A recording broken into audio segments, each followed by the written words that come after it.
Hello दोस्तों, आपका स्वागत है हमारे चैनल पे। आज का जो वीडियो है वो है डेवलपमेंट ऑफ स्टोमक पे। अगर आपको ये वीडियो पसंद आए तो लाइक और सब्सक्राइब करना ना भूलें।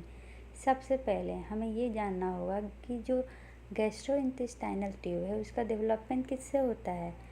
गट ट्यूब से होता है। स्टार्टिंग में गट ट्यूब क्या होता है, स्ट्रेट ट्यूब लाइक स्ट्रक्चर होता है जो 3 पार्ट में डिवाइड होता है, फोरगट, मिडगट और हिंदगट। जो हमारा स्टोमक है ना वो मेनली फोरगट, देखिए ये भी फोरगट में ये प्रॉक्सिमल पार्ट, ये डिजिटल पार्ट, ये proximal part, digital part, proximal part, digital part. तो जो हमारा स्टोमक है ना वो डिजिटल पार्ट ऑफ फोरगट से डेवलप्ड होता है।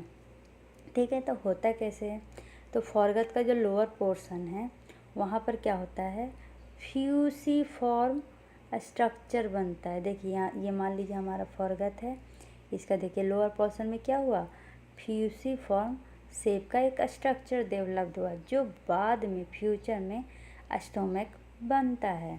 ठीक है, इसके right side right vagus nerve, left side left vagus nerve रहता है। ये एम्ब्रायोलॉजी बता रही हूँ। एडल्ट में इसका पोजीशन चेंज होता है क्योंकि इसमें बहुत सारे रोटेशन होते हैं। ठीक है, right and left side of stomach vagus nerve are present. Right vagus nerve and left vagus nerve, तो राइट वेगस नर्व राइट तरफ और लेफ्ट वेगस नर्व लेफ्ट तरफ। कहने का क्या मतलब है कि वेंट्रल में राइट वेगस नर्व रहेगा और पोस्टीरियर में लेफ्ट वेगस नर्व रहेगा।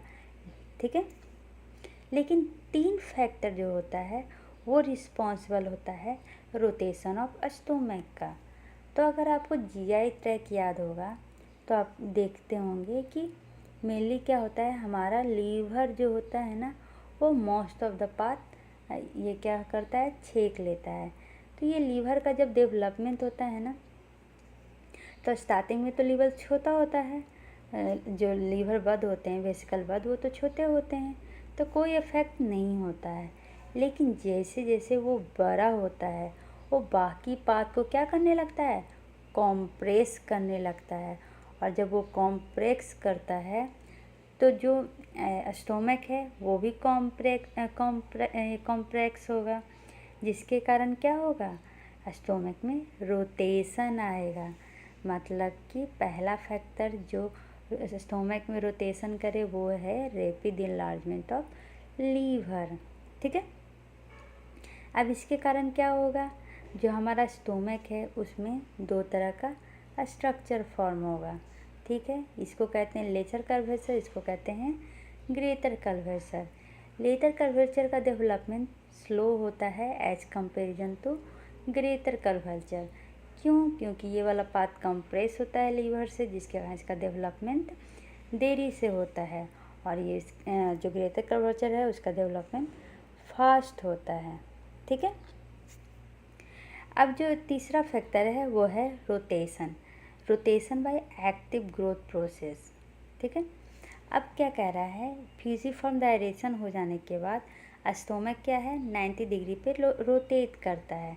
तो इसके कारण क्या क्या फैक्टर होते हैं, जब स्टोमक सस्पेंडेड होता है एंटीरियर बॉडी वॉल और पोस्टीरियर बॉडी वॉल पे पेरिटोनियम फोर्स से, तो उसको क्या कहते हैं, मिसेंट्री। आप मेरी मिसेंट्री वाले टॉपिक में जाके ये पढ़ सकते हैं। जब मिसेंट्री कनेक्ट होता है स्टोमक से तो उसको कहते हैं वेंट्रल मिसेंट्री और डॉर्सल मिसेंट्री। पिक्चर देखना है तो देखिए इसमें दिखाया होगा, ये क्या है, पेरिटोनियम है, ये वाला पार्ट और ये वाला पार्ट। ये वाला पार्ट क्या, इसको क्या कहते हैं, इसको कहते हैं मेसोगैस्ट्रियम। जो मिसेंट्री स्टोमक में अटैच होता है उसको कहते हैं मेसोगैस्ट्रियम।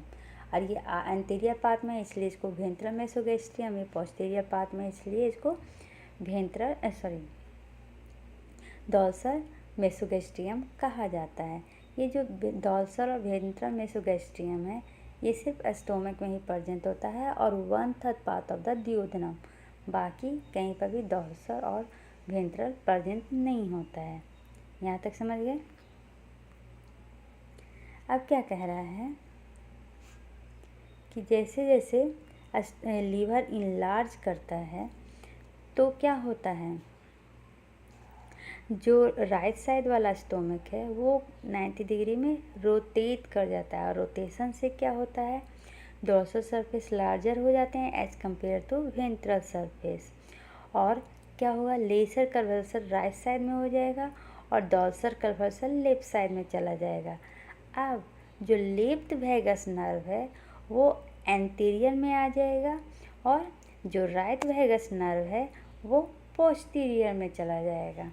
पहले क्या था, मान लीजिए ये हमारा फ्यूसिफॉर्म क्या है, स्टोमक है, ठीक है, पिक्चर ख़राब है, ये है राइट, ये लेफ्ट। मान लीजिए ये एंटीरियर साइड है, ये पोस्टीरियर साइड है। एंटीरियर साइड में क्या था, right vagus nerve, posterior side में लेफ्ट वेगस नर्व। अब ये जब 90 डिग्री में रोटेट किया ना तो क्या हो जाएगा, ये एंटीरियर और ये पोस्टीरियर, तो एंटीरियर में आ जाएगा लेफ्ट वेगस नर्व और पोस्टीरियर में आ जाएगा राइट वेगस नर्व। ठीक है, यहाँ तक समझने में आपको कोई प्रॉब्लम नहीं है। जैसा कि आपको पता है स्टोमक का स्ट्रक्चर देख रहे हैं तो थोड़ा सा यहाँ पर ऊंचा है, ठीक है, तो इसको हम राइट या लेफ्ट या एंटीरियर पोस्टीरियर नहीं कह सकते हैं। हम इस तरह कह सकते हैं कि एंटीरियर वेगस ट्रंक सप्लाई करता है एंटीरियर और सुपीरियर पोर्शन को, और पोस्टीरियर वेगस ट्रंक या राइट वेगस नर्व सप्लाई करता है पोस्टीरियर और इन्फीरियर ट्रंक को। वो क्यों, नीचे वाला थोड़ा ऊंचा रहता है ना, इसलिए direct anterior posterior superior inferior नहीं कह सकते, या तो एंटीरियर सुपीरियर कहेंगे या पोस्टीरियर इन्फीरियर कहेंगे। तो एंटीरियर हो जाएगा लेफ्ट के द्वारा और ये पोस्टीरियर हो जाएगा राइट वेगस नर्व के द्वारा। चलिए अब इसके स्ट्रक्चर की बात करते हैं। तो आपको तो ये समझ में आ गया, ये लेसर है, ये ग्रेटर है, ठीक है। तो जो हमारा लेचर है ना, लेसर कर्वल्सर, इसमें कैसा अगर से पूछेगा तो ये कॉनकेव हो जाता है, ठीक है, और जो ग्रेटर कर्वल्चर है वो कॉन्वेक्स हो जाता है। तो याद रखिएगा लेसर कर्वल्चर कैसा कॉन्केविटी पार्ट है, और जो ग्रेटर कर्वल्चर है वो कॉन्वेक्सिटी पार्ट है, ठीक है। अब जब बात करते हैं ग्लैंड ऑफ स्टोमक की, तो मेनली गैस्ट्रिक ग्लैंड, ऑक्जिक्टिंग ग्लैंड और रेनिन सेल रिलीज होता है। गैस्ट्रिक ग्लैंड 3rd मंथ में, ऑक्जिक्टिक सेल 4th मंथ में, रेनिन सेल 5 मंथ में स्टार्ट करता है फंक्शनिंग, ठीक है। अब जब इसके फंक्शन की बात करें तो जो म्यूकस सेल है वो सेक्रेट करता है म्यूकस, पेराइटल सेल है वो सेक्रेट करता है हाइड्रोक्लोरिक एसिड या इंट्रिंसिक फैक्टर, चिप सेल है वो सेक्रेट करता है पेप्सिनोजेन या गैस्ट्रिक लाइपेज, जी सेल गैस्ट्रिन को सेक्रेट करता है, और म्यूकस नेक सेल म्यूकस को सेक्रेट करता है। चलिए अब इसके पिक्चर को हम ब्रीफ में पढ़ते हैं। ये क्या है, ऊपर से इसोफेगस आ रहा है, ठीक है, तो इसोफेगस आ रहा है, उसके पास वाला जो पार्ट होगा उसको हम कहेंगे कार्डिया, और ये जो ऊंचा हुआ पार्ट है इसको कहेंगे फंटस। ये जो है ये मेन पार्ट है, इसको कहते हैं बॉडी ऑफ द स्टोमक। ये है एंट्रम, ये है पैरोरस, और यहाँ से डियोड्रम स्टार्ट हुआ है। ये आगे वाला जो कॉनकेव है इसको कहते हैं लेसर कर्वल्चर, और ये जो कॉन्वेक्स स्ट्रक्चर है इसको कहते हैं ग्रेटर कर्वल्चर, ठीक है। आशा है आपको स्टोमक का सारा चीज़ समझ में आ गया होगा। अगर आ गया तो लाइक और सब्सक्राइब करना ना भूलें। Bye bye, take care, see you.